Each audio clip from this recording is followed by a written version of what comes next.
திருப்பலி வாசகங்கள் மே 11, 2026. பாஸ்கா காலம் 6ஆம் வாரம், திங்கள். முதல் வாசகம் திருத்தூதர் பணிகள் நூலிலிருந்து வாசகம். பவுல், சீலா, திமோத்தேயு, லூக்கா ஆகிய நாங்கள் துரோவாவிலிருந்து கப்பலேறி சமுத்திராக்கு தீவுக்கும் மறுநாள் நெயாப்பொலி நகருக்கும் நேராகச் சென்றோம். அங்கிருந்து மாசிதோனிய பகுதியின் முக்கிய நகரான பிலிப்பி சென்றோம். அது உரோமையரின் குடியேற்ற நகரம்.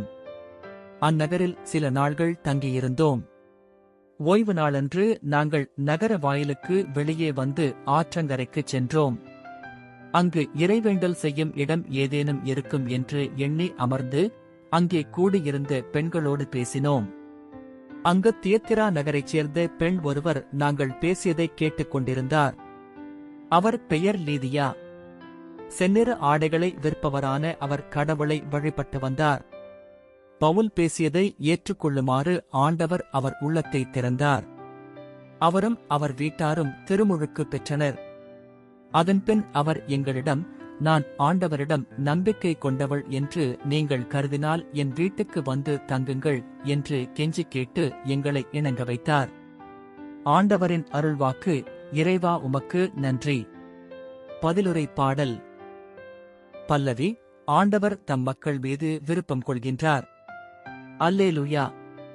ஆண்டவருக்கு புதியதொரு பாடலை பாடுங்கள், அவருடைய அன்பர் சபையில் அவரது புகழை பாடுங்கள். இஸ்ரவேல் தன்னை உண்டாக்கினவரை குறித்து மகிழ்ச்சி கொள்வதாக. சீயோனின் மக்கள் தம் அரசரை முன்னிட்டு களிகூறுவார்களாக. பல்லவி. ஆண்டவர் தம் மக்கள் மீது விருப்பம் கொள்கின்றார். நடனம் செய்து அவரது பெயரை போற்றுவார்களாக. மத்தளம் கொட்டி யாழிசைத்து அவரை புகழ்ந்து பாடுவார்களாக. ஆண்டவர் தம் மக்கள் மீது விருப்பம் கொள்கின்றார். தாழ்நிலையில் உள்ள அவர்களுக்கு வெற்றி அளித்து மேன்மைப்படுத்துவார். பல்லவி. ஆண்டவர் தம் மக்கள் மீது விருப்பம் கொள்கின்றார். அவருடைய அன்பர் மேன்மை அடைந்து களிகூறுவராக. மெத்தைகளில் சாய்ந்து மகிழ்ந்து கொண்டாடுவராக. அவர்களின் வாய் இறைவனை ஏத்திப் புகழட்டும்.